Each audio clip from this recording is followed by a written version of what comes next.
Hello guys, welcome back to S&E. Today we're going to talk about long-term gym adaptations. Alright guys, let's jump straight into it. Today we're talking about the repeated bout effect. And basically what this is the degree of pain that you get over a gym session or after a gym session and how it reduces over time, if that makes sense.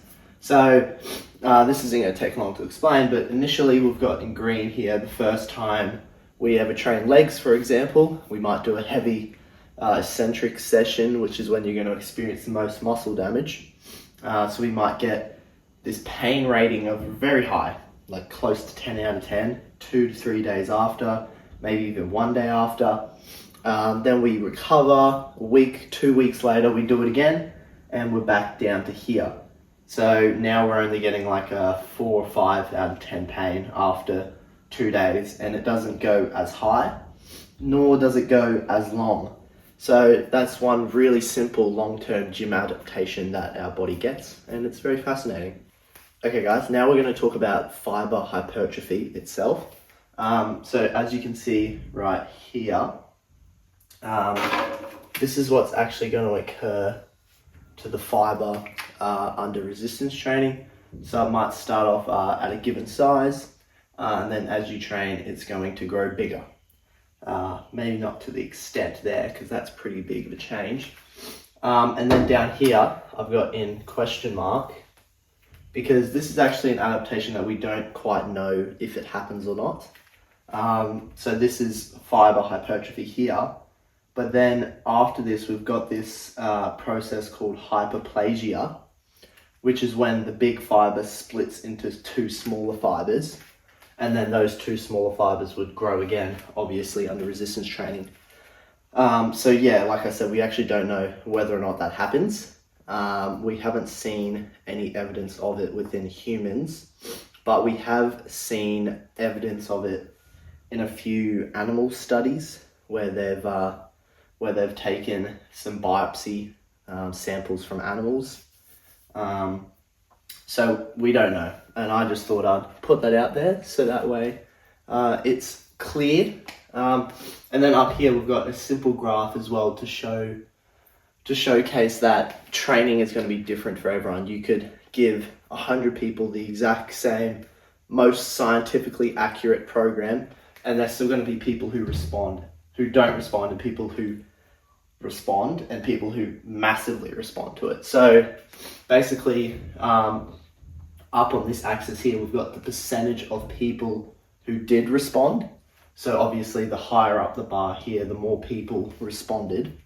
And then down the bottom, we've got the actual percentage of change within the biopsy cross-section or area or whatever was taken.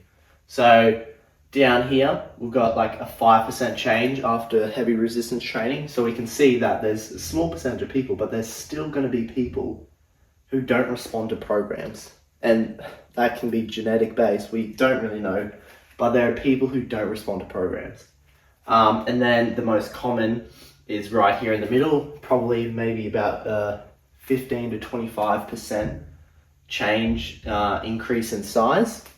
And then you've got those freaks on the other side who are getting like a 40% adaptation to the same stimulus, where some people are getting 5 or 0%. So it really just shows that there's individuality and differences in everyone. You can't just give someone the same program, let them go, and think they're going to be all right. You've got to monitor over time, and you got to constantly check in to see if your program is working, and if it's not, you've got to change something about it. Okay guys, this is another quick segment, just because I have a feeling there could be some out there who are fascinated. So this is still technically hypertrophy. Did I say hypertrophy?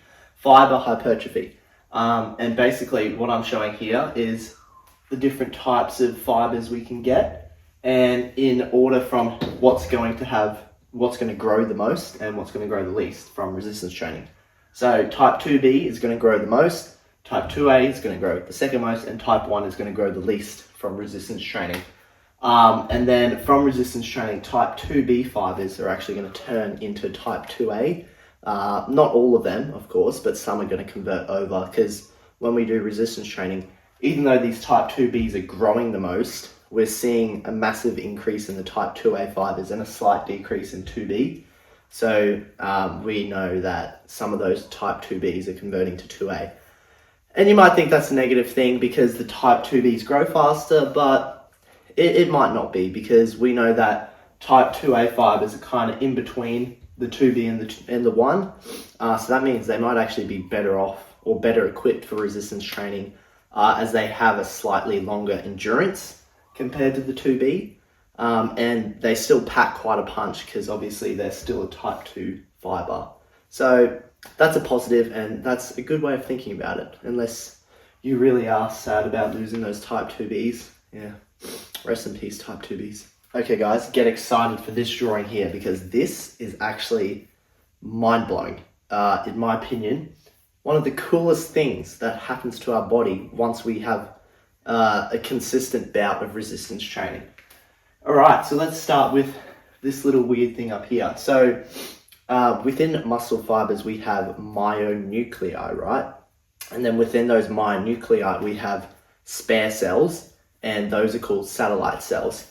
And basically what happens is when there is a stimulus, consistent stimulus to the muscle, resistance training, these satellite cells are going to kind of come out, and they're going to split from 1 to 2, then from 2 to 4, so on and so forth, until eventually they've split into enough satellite cells that they can form their own myonuclei again. So now we've got extra myonuclei compared to what we had before, and then they're going to split again, and we're going to get more myonuclei, right? So that's what this is here. So this is a fiber here with some myonuclei in it. They're the blue dots. And then when you train, we get a bit more myonuclei, right? So now you might be wondering, okay, what's the point of these myonuclei? So basically, myonuclei, they contain spare or extra DNA cells. And basically what that means is that they can help get extra protein synthesis, right?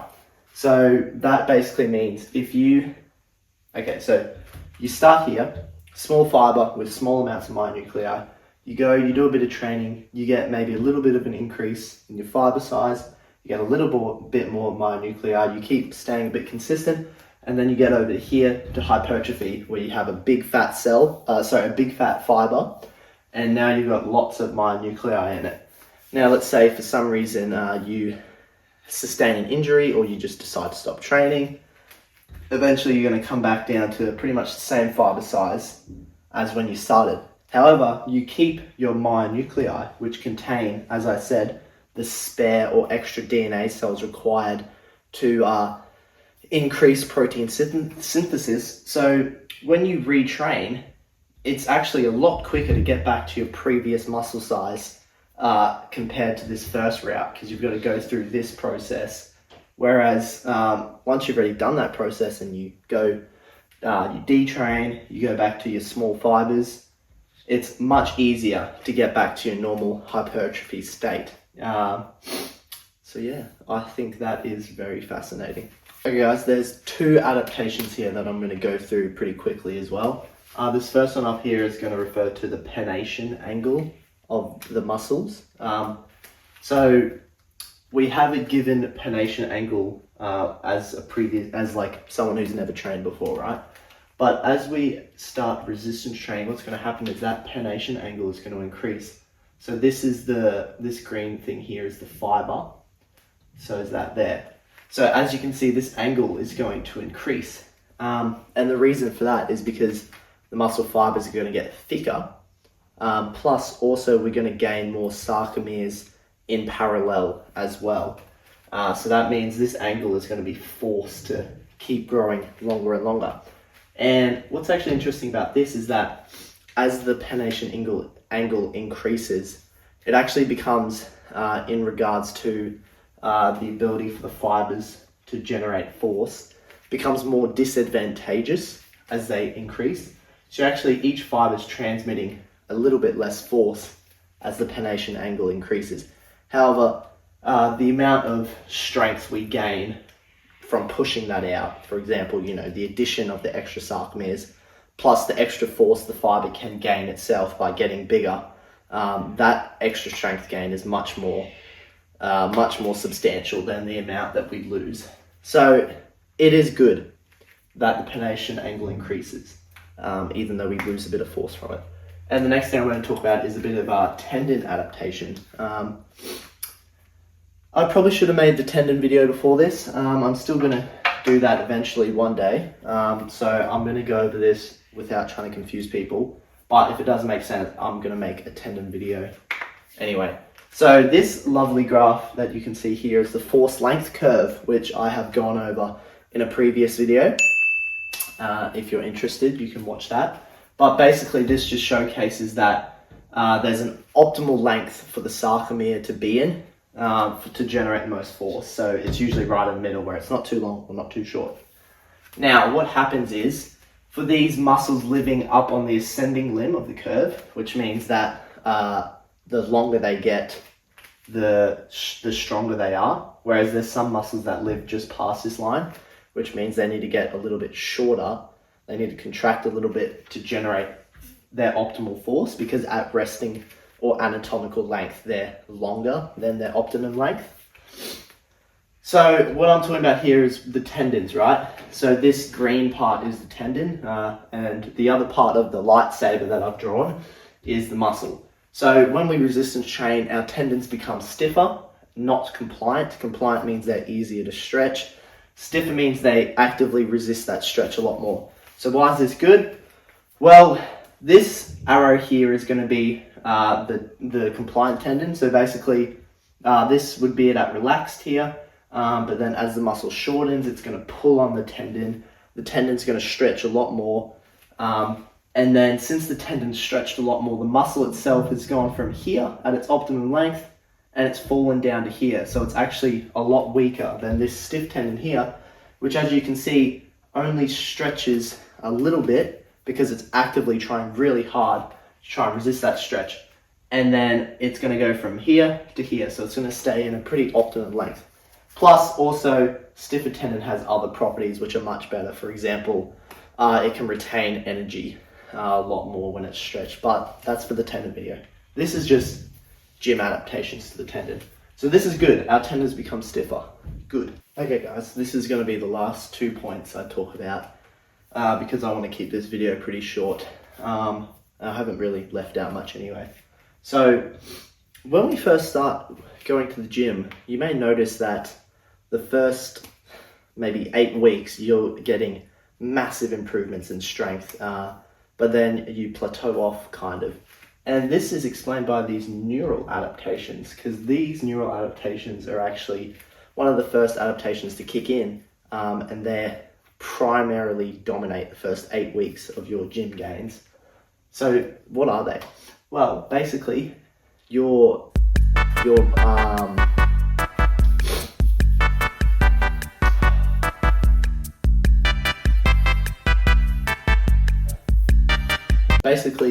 brain becomes better at going to the gym.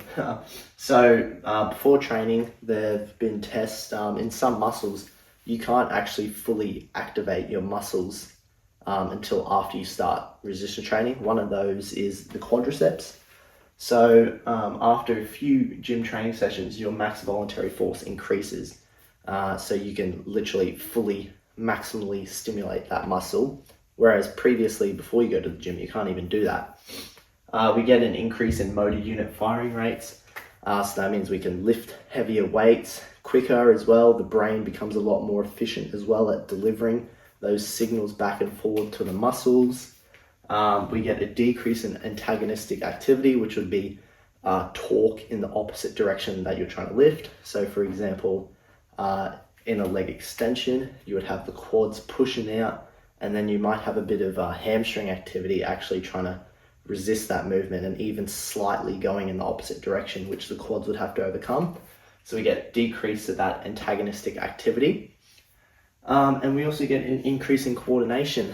So this might be a substantial benefit if we're doing exercises that are quite complex, like the clean and jerk, perhaps. But yeah, these neural adaptations, I know they don't sound much from what I just advertised to you, But if you remember your newbie gains phase, that was all responsible from these guys. So yeah, they're pretty important. So basically how it really works is the first 8 weeks, you're going to get dominated by these neural adaptations, and then onwards from that, the adaptations you're going to get to see progress are actually going to be from the fibers themselves growing. So that's why the progress is much slower after the first 8 weeks. And then quickly, bone health. I might do a bone video, but just quickly, the things you need to know is heavy loads is going to increase your bone mineral density because when bone is stressed, it breaks itself down and builds itself back up, just like muscle protein synthesis does. So the heavier you're loading your bones, the more it's going to break and the stronger it's going to repair back to itself. And that's also true for dynamic loads. So for example, like jumping loads rather than like isometric holding loads. And how this comes about is we actually get an extra layer of cortical bone, right? And that is going to increase in bone mineral density drastically. And guess what? I've got a little example for you to finish. So this empty toilet paper roll is going to represent the bone, right? Notice how like these toilet paper rolls are so thin, right? So basically what happens is our bone is in the shape of a cylinder, and naturally cylinders are extremely strong. So take this karaoke pop mix, right? It's got its CDs in there, 3 of them, so it's pretty heavy.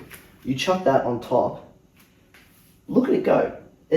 No problem. I can grab another one, chuck it on top, and it's still no problem, even though these combined weigh so much more than this tiny toilet paper. Since the cylinder is such a strong shape, it's able to hold that. I can even grab some PS4 games, chuck it on top, still got no problem either, right? So that's like what bones are like, right?